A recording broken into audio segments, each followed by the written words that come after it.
बिस्मिल्लाहिर्रहमानिर्रहीम। अस्सलाम वालेकुम। मैं आपका मेज़बान समी इब्राहिम और आप हमारा सोशल मीडिया देख रहे हैं। आज 2 जुलाई है, थर्सडे है और इस्लामाबाद में सुबह का वक्त है।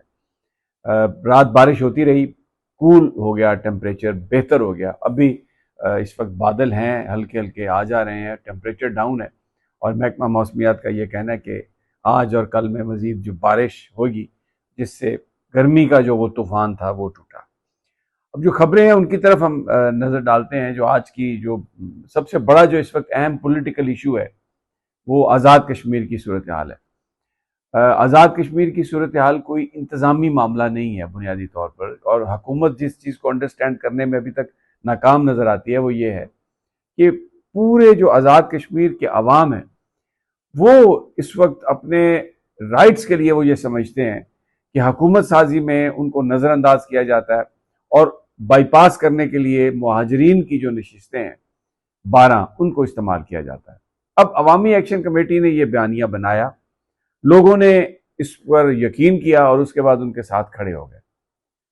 लेकिन हुकूमत इसको एक इंतजामी मामला समझकर लॉ इन्फोर्समेंट को भेजकर, ज्यादा तादाद में सिक्योरिटी फोर्सेस को भेजकर, लोगों को गिरफ्तार करके और जो हड़ताल करने वाले थे उनको पकड़ के, मार के, कूट पीट के दुकानें खुलवाने की कोशिशें, इसको एक इंतजामी मामला समझ रही है। और उनका उनसे जब बात करते हैं तो ऐसा लगता है वो समझते हैं कि कोई मसला नहीं, हमने थका दिया मुजाहिरीन को और भी ये आगे चलता रहेगा, ये थक के खुद ही पीछे हट जाएंगे और फिर हम इसी निज़ाम के तहत आगे चलेंगे। ऐसा नहीं हो रहा, ऐसा लोगों ने रिजेक्ट कर दिया है। चाहे वो कश्मीरी आज़ाद कश्मीर के अंदर रहने वाले हैं, चाहे वो कश्मीरी पाकिस्तान से बाहर रह रहे हैं, और इवन जो पंजाब सिंध यहाँ पर केपीके में भी जो रहने वाले कश्मीरी हैं, जब वो आप उनसे बात करते हैं तो वो ऑफ द रिकॉर्ड कन्वर्सेशन में ये कहते हैं कि बिल्कुल जो अवामी एक्शन कमेटी जिसको इन्होंने कालअदम करार दिया है, उनका ये कहना कि ये 12 सीट्स जो हैं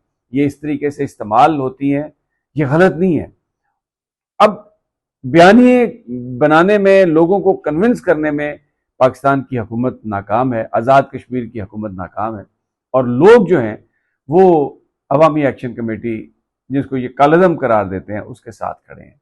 अब शौकत मीर की गिरफ्तारी, शौकत मीर की गिरफ्तारी जो एक आम दुकानदार है, मुजफ्फराबाद से उनका ताल्लुक है, उनकी फुटेज अगर आप देखें जिस तरीके से उन्हें गिरफ्तार किया गया उसमें पॉलिटिकल वो एक उनका एक मुतालबा है।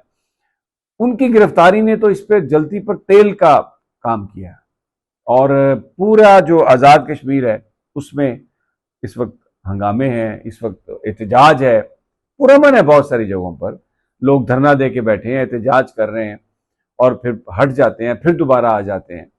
अब 5 जुलाई उन्होंने ऐलान किया है कि ओवरसीज ने ऐलान किया है वो एहतजाज करेंगे पाकिस्तान हाई कमीशन के सामने मुख्तलिफ शहरों में।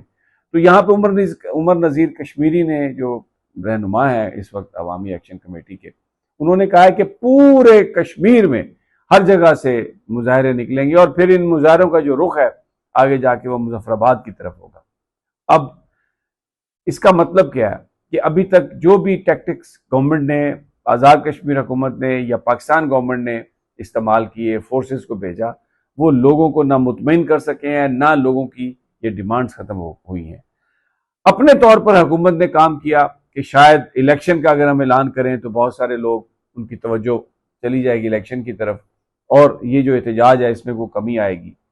इसी बहाने से आज़ाद कश्मीर की हाई कोर्ट ने पीटीआई को भी अबूरी तौर पर बल्ले का निशान दे दिया कि बड़ी जमात है, वो अवामी एक्शन कमेटी की हमायत से पीछे हटेगी तो शायद उससे भी इनका कोई जोर टूटे। लेकिन ऐसा नहीं हुआ। अमली तौर पर जो सुप्रीम कोर्ट है उन्होंने फिर दोबारा बल्ले का इंतखाब, वो जो निशान है, वापस ले लिया। रजिस्ट्रेशन के बारे में फिर वही पुरानी सूरत हाल। लेकिन इस सारा ये सब कुछ जो हुआ उससे अवामी एक्शन कमेटी की हमायत में इजाफा ही हुआ। अब अमली तौर पर सूरत हाल यह है कि जो लोग इलेक्शन कैंपेन के लिए पीपल्स पार्टी और नून लीग के जाते हैं उनको पकड़ लिया जाता है। ये शाह गुलाम कादिर जो लीडर ऑफ द अपोजिशन है आज़ाद कश्मीर लेजिस्लेटिव असेंबली में, उनकी ये गुफ्तगू ज़रा आप सुन लें, जिसमें वो ये कह रहे हैं कि खुद मान रहे हैं कि नीलम में मैं गया, हल्के में मैं गया, मेरे साथ बहुत बड़ी तादाद थी वर्कर्स की, लेकिन फिर ये कहते हैं कि पीपल्स पार्टी ने अवामी एक्शन कमेटी के रूप में हम पर हमला किया। सर एक प्रोग्राम को, पहले प्रोग्राम को कुटन पे एक्शन कमेटी के लिबादे में पीपल्स पार्टी ने उसको डिस्टर्ब किया और हमने उसके ऊपर उनको मुज़ाकरात की दावत दी, लेकिन मुज़ाकरात के लिए दूसरा प्रोग्राम हमने कुटन शंगोश में किया। और उसके बाद हम जब तीसरे प्रोग्राम के लिए जा रहे थे, रास्ते में हिलाल अहमद के दफ्तर में वहाँ किसी साहब से मिलने के लिए रुके तो पीपल्स पार्टी के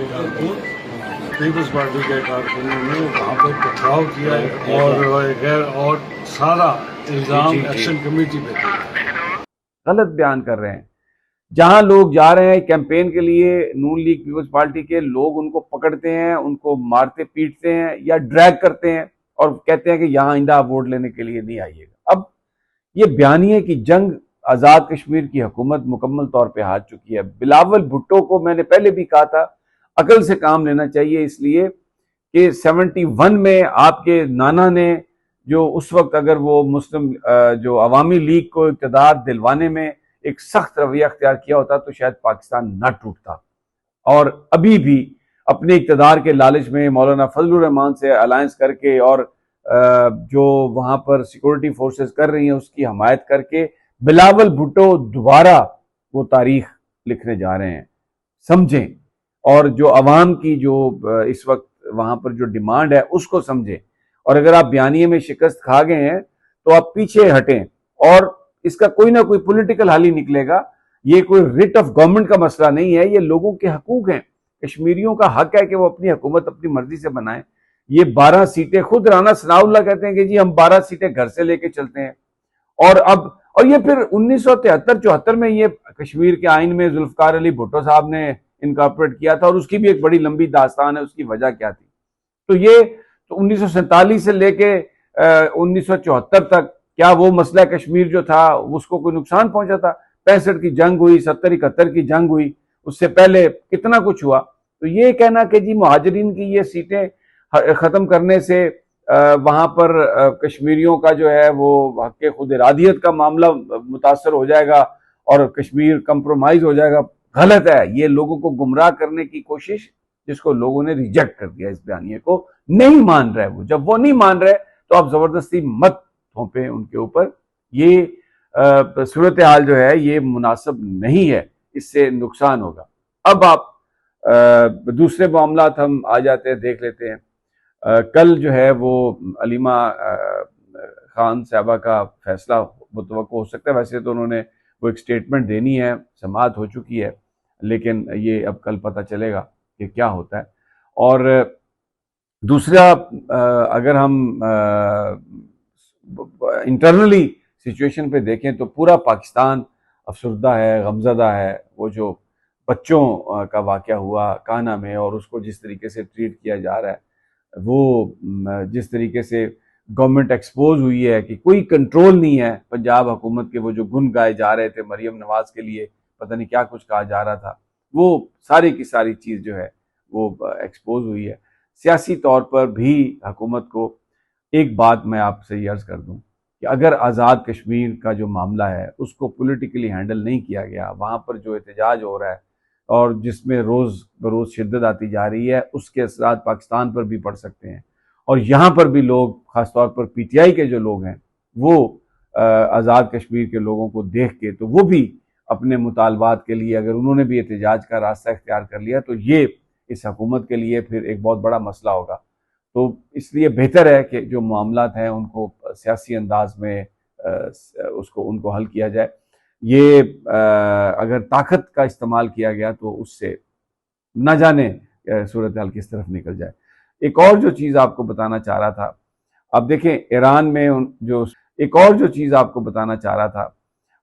ईरान में जो रहबरे हैं आला अली खामेनेई, उनकी जो शहादत हुई उसके बाद उनकी बॉडी को रखा गया और अब उनके जनाजे का बंदोबस्त किया जा रहा है। और उसके लिए देखें किस तरह यानी तेहरान से लेके करबला और कुम और फिर उसके बाद नजफ अशरफ और फिर मशहद में इमाम रज़ा के पहलू में उन्हें दफन किया जाएगा।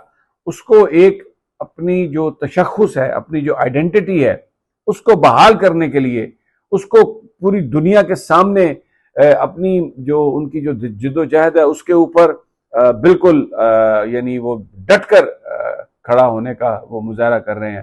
तेहरान में पूरी उनकी हुकूमत है, वहाँ पर भी नमाज जनाजा, फिर उसके बाद कुम में जो स्पिरिचुअल है हेडक्वार्टर जहाँ पे इमाम खुमैनी भी दफन है, वहाँ पर जनाजा, फिर उसके बाद करबला मोहल्ला जहाँ पर जनाब इमाम अली मकाम की शहादत, वहाँ पर भी ये तकरीबात, और फिर नजफ अशरफ जहाँ पर हज़रत अली अलैहिस्सलाम वहाँ पर उनका मज़ार है, तो वो उसका वहाँ पर ये सब कुछ, और उसके बाद फिर मशहद में जो है वहाँ पर उनकी तदफीन। इट शोज़ के ईरानी जो हैं वो बिल्कुल डट कर खड़े हैं।